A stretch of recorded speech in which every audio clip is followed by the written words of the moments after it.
കുട്ടികൾ, ഗർഭിണികൾ, സ്ത്രീകൾ എന്നൊക്കെ പറയുന്നവർ ഒരു വിഭാഗത്തിലുള്ള കുട്ടികളെയും സ്ത്രീകളെയും ഗർഭിണികളെയും മനുഷ്യരെയും മാത്രമേ കാണുന്നുള്ളൂ. നോക്കൂ, ഇന്നലെ ദമാസ്കസിനടുത്തുള്ള ദ്വില എന്ന് പറയുന്ന സ്ഥലത്തെ മാർ എലിയാസ് പള്ളിയിൽ ഞായറാഴ്ച ദിവ്യബലി നടന്നുകൊണ്ടിരിക്കുകയായിരുന്നു. കുർബാന നടന്നുകൊണ്ടിരിക്കുന്നതിനിടയ്ക്ക് ഒരു IS ചാവേറുകാരൻ വന്ന് പൊട്ടിത്തെറിച്ചു. 25 ക്രിസ്ത്യാനികൾ പള്ളിയിൽ വന്ന് ആരാധനയിൽ കുർബാനയിൽ വിശുദ്ധ കുർബാന സ്വീകരിച്ചുകൊണ്ടിരിക്കുന്ന 25 മനുഷ്യർ തൽക്ഷണം മരിച്ചു. അനേകം പേർക്ക് പരിക്കുണ്ട്. നമ്മുടെ നാട്ടിൽ ഒരൊറ്റ പത്രത്തിൽ വാർത്തയില്ല, ഒറ്റ മാധ്യമങ്ങളിൽ വാർത്തയില്ല. ക്രൈസ്തവൻ്റെ ചോരയ്ക്ക് അവരെ കൊല്ലുന്നത് ഇസ്ലാമിക തീവ്രവാദികളാണെങ്കിൽ വാർത്തയാകാനുള്ള അർഹത പോലും ഇല്ലേ? ഇതെന്താന്ന് വെച്ചാൽ നമ്മൾ നേരത്തെ തന്നെ ചർച്ചകളിൽ ഈ സിറിയയിൽ ഇതൊക്കെ സംഭവിക്കുമ്പോൾ സിറിയയിലെ ജയിലുകൾ മുഴുവൻ നിറഞ്ഞിട്ട് ഈ ക്യാമ്പുകളിൽ IS ഭീകരന്മാരുടെ ഭാര്യ, കുടുംബം, കുട്ടികൾ എന്നൊക്കെ പറഞ്ഞ ആളുകളൊക്കെ പാർപ്പിക്കുന്നതായിട്ടും ജയിലുകളിൽ നിന്ന് ഇവർ മോചിതരാകുന്നതായിട്ടും ഒക്കെ നമ്മൾ വായിച്ചിരുന്നു. സിറിയയിൽ ഭരണമാറ്റം അസദൊക്കെ പോയ ആ സമയത്ത്.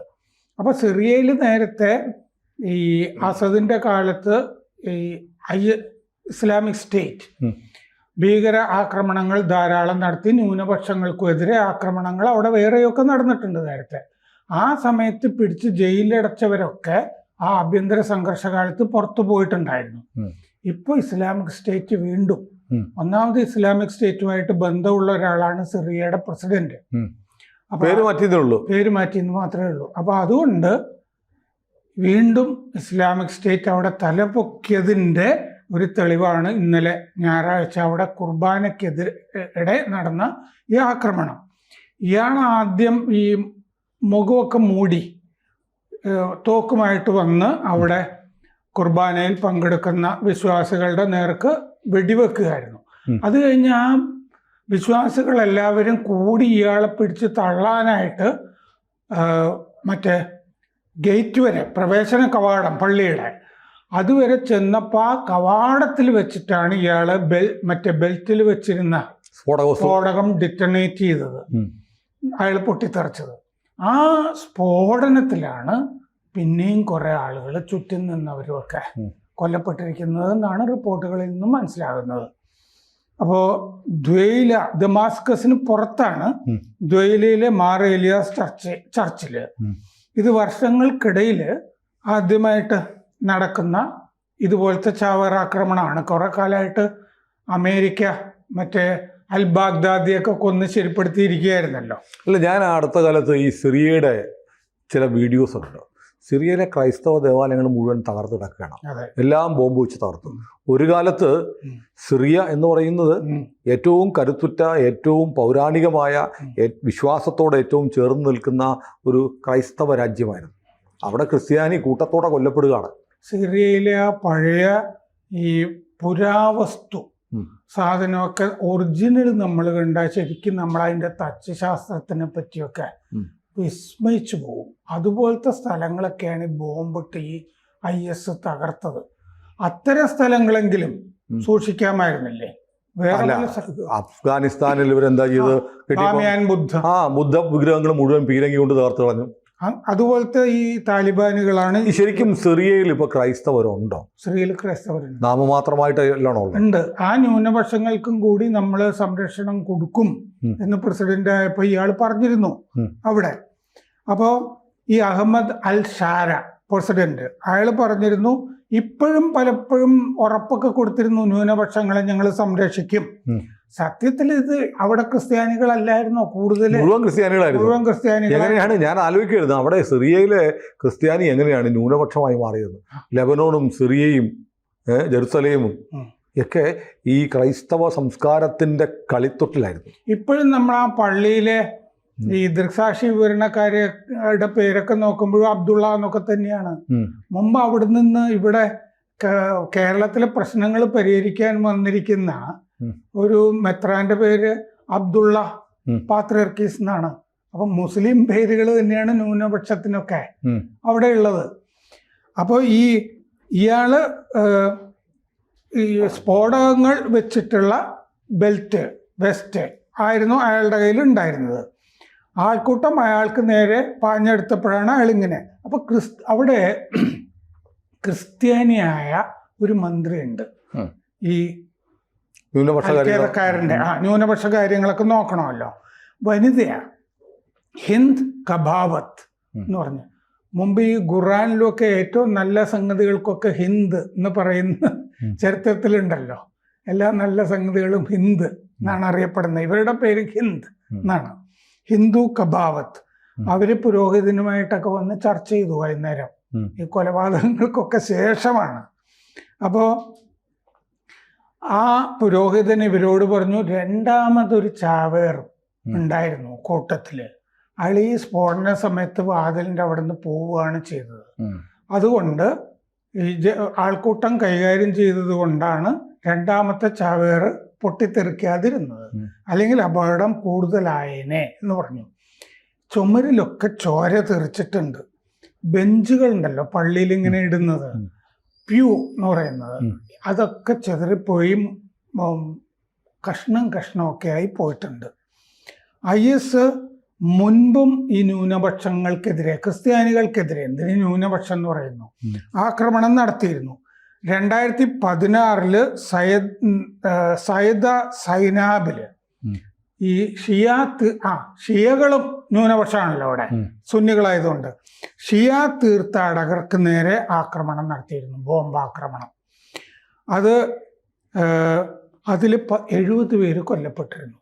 ഇപ്പം ഈ ആക്രമണത്തിൽ അൾത്താര തകർത്തിട്ടുണ്ട്. ഇയാള് പൊട്ടിത്തെറിച്ചിട്ട് ഗ്ലാസ് മുഴുവൻ പൊട്ടിപ്പോയിട്ടുണ്ട് പള്ളിയുടെ. 13 കൊല്ലം ആഭ്യന്തര യുദ്ധം സിറിയയിൽ നടന്നിരുന്നു. ഈ പ്രവേശന കവാടത്തിലെ സ്ഫോടനത്തിൽ ഒരുപാട് പേര് വേറെയും മരിച്ചു പോയിട്ടുണ്ട്.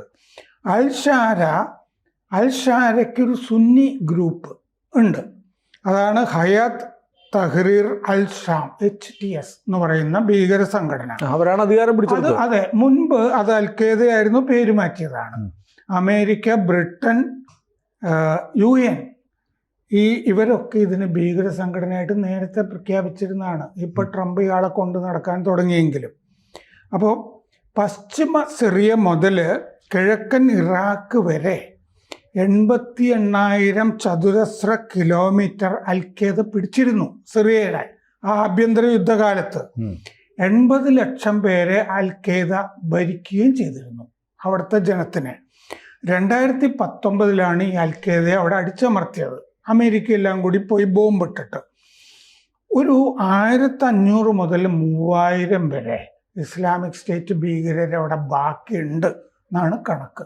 കുറെ പേര് ഇറാഖിലാണ് ഇവരുടെ കൂട്ടത്തിലുള്ളവർ. മധ്യ ബാധിയ മരുഭൂമിയിൽ 300 IS ഭീകരരുണ്ട്.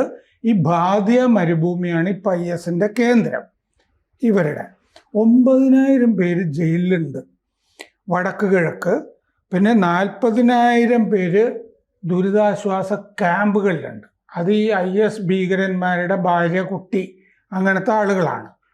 ഇതേ സമയം ആഫ്രിക്കൻ രാജ്യങ്ങളിൽ ക്രിസ്ത്യാനികളുടെ വംശഹത്യ ഈ മുസ്ലിം ഭീകരവാദികൾ നടത്തുന്നുണ്ട്. അല്ല, ഈ കഴിഞ്ഞ ജൂൺ 14-ാം തീയതി, ഇന്നിപ്പോൾ 22 ഉള്ളൂ, 8 ദിവസങ്ങൾക്ക് മുമ്പ് നൈജീരിയയിൽ ഫുലാനി തീവ്രവാദികൾ 117 ക്രിസ്ത്യാനികളെ അങ്ങ് വെടിവെച്ചു വന്നത്. ജൂൺ 13-ാം തീയതി തുടങ്ങിയിട്ട് ജൂൺ 14 വരെ നീണ്ടു നിന്നു വംശഹത്യ. ഒരു രാത്രി മുഴുവൻ ഇങ്ങനെ കൊന്നുകൊണ്ടിരുന്നു ഇത്രയും ക്രിസ്ത്യാനികളെ. ഇത് വത്തിക്കാനൊക്കെ ഇടപെട്ട് അവരുടെ പ്രസിദ്ധീകരണങ്ങളിലൊക്കെ വന്നിട്ടുണ്ട്. നൈജീരിയയിൽ ഫുലാനി മിലിഷ്യ എന്ന് പറഞ്ഞ ഭീകര സംഘമാണ് 200 പേരെ. ഈ വംശഹത്യയെ അവിടുത്തെ ഭരണകൂടം ചിത്രീകരിക്കുന്നത് ഇത് ഇടയന്മാരും കർഷകരും തമ്മിലുള്ള സമരമാണെന്നാണ്. ഇടയന്മാര് എന്ന് പറയുന്നവരാണ് ഈ ഫുലാനി ഭീകരന്മാര്. അവര് ഇടയന്മാരെന്നാണ് പറയുന്നത്. എന്തായാലും കൊല്ലപ്പെട്ടിരിക്കുന്നത് കൂട്ടത്തോടെ ക്രൈസ്തവരാണ്, കൊന്നിരിക്കുന്നവർ ഇസ്ലാമിസ്റ്റുകളുമാണ്. ഇവിടെ തന്നെ മെയ്യിൽ കഴിഞ്ഞ മാസം 42 പേര് ഗ്വർ വെസ്റ്റ് എന്ന് പറഞ്ഞ സ്ഥലത്ത് നൈജീരിയയിൽ ഇതുപോലെ ക്രിസ്ത്യാനികളെ കൂട്ടക്കൊല ചെയ്തിരുന്നു. 2019 മുതൽ 500 ക്രിസ്ത്യാനികളെ കൊന്നിട്ടുണ്ട്. ഇടയ്ക്കിടയ്ക്ക് ഗ്രാമങ്ങളിലൊക്കെ പോയി കൊല്ലും. 22 ലക്ഷം ക്രൈസ്തവർ പലായനം ചെയ്തിട്ടുണ്ട്. അല്ല, ഞാൻ ആലോചിക്കുന്നത് നമ്മളിവിടെ ഗാസയിൽ, വെസ്റ്റ് ബാങ്കിൽ കുഞ്ഞുങ്ങൾ കരയുന്നു, സ്ത്രീകൾ കൊല്ലപ്പെടുന്നു, ഗർഭിണികൾ വിഷമിക്കുന്നു എന്നൊക്കെ പറഞ്ഞ് നിലവിളിക്കുന്ന ആളുകൾ ഈ ക്രൈസ്തവരെ ഈ ഹമാസിൻ്റെ ബന്ധുക്കളായിട്ടുള്ള സംഘടനകൾ എന്ന് തന്നെ പറയണല്ലോ, എല്ലാം ഇസ്ലാമിക തീവ്രവാദ സംഘടനകളാണ്. അവർ കൊല്ലുന്നതിനെ കുറിച്ച് ഒരു അക്ഷരം പറയുന്നില്ല. കേരളത്തിലെ മാധ്യമങ്ങൾ എനിക്ക് വലിയ ലജ്ജ തോന്നുന്നു. ഇവർ കുട്ടികൾക്ക് വേണ്ടി, സ്ത്രീകൾക്ക് വേണ്ടി, മനുഷ്യർക്ക് വേണ്ടി, മനുഷ്യാവകാശങ്ങൾക്ക് വേണ്ടിയൊക്കെ ശബ്ദിക്കുന്നു എന്ന് പറയുന്ന മാധ്യമങ്ങൾ ജൂൺ 14 വരെ നൈജീരിയയിൽ ഫുലാനി തീവ്രവാദികൾ 117 പേരെ കൊന്നതിനെക്കുറിച്ച് ഒരു അക്ഷരം വേണ്ടി വന്നിട്ടില്ല. ഒരു സ്ക്രോൾ ചെയ്ത് പോലും വാർത്ത ക്രിസ്ത്യാനികളുടെ കൂട്ടക്കൊല. അതിനുശേഷം ഇന്നലെ ഞാൻ മനോരമ പോലും കണ്ടില്ല കേട്ടോ. മനോരമ വാർത്തയില്ല. മനോരമയിൽ ദമാസ്കസിലെ, ഒരു കാലത്ത് ക്രൈസ്തവ രാജ്യമായിരുന്ന സിറിയയിലെ ദമാസ്കസിലെ ദ്വിലയിലെ മാർ ഏലിയാസ് പള്ളിയിലെ ദിവ്യബലിക്കിടെ കുർബാന കൈക്കൊണ്ടുകൊണ്ടിരിക്കെ ചാവേർ സ്ഫോടനം നടത്തി 25 ക്രൈസ്തവരെ കൊന്നതും അവരുടെ ചോര വീണതും അവരുടെ തലയെടുത്തതും വാർത്തയല്ല. മനുഷ്യാവകാശങ്ങൾ എന്ന് പറയുന്നതും ആഫ്രിക്കൻ രാജ്യങ്ങളിൽ, നൈജീരിയയിൽ മാത്രമല്ല കൊല്ലുന്നുണ്ട് ഇങ്ങനെ. അല്ല, നൈജീരിയയിലെ ആവട്ടെ, സിറിയയിലെ ആവട്ടെ, IS ഭീകരന്മാരെക്കാളും വലിയ ഭീകരന്മാരാണ് കേരളത്തിലെ മാധ്യമ പ്രവർത്തകർ. കാരണം അവർക്ക് ക്രൈസ്തവനെ കൊന്നത് മുസ്ലിം തീവ്രവാദികളാണെങ്കിൽ വാർത്ത പോലുമല്ല. അപ്പോൾ ഈ ഭീകരവാദികൾ എത്ര ഭേദം. കേരളത്തിലെ മാപ്രകളെ നമ്മൾ ഭയപ്പെടണം. കൂടുതൽ വാർത്തകളും വിശേഷങ്ങളും നിങ്ങളിലേക്ക് എത്താൻ ABC മലയാളം സബ്സ്ക്രൈബ് ചെയ്യുക, ബെൽബട്ടനും അമർത്തുക.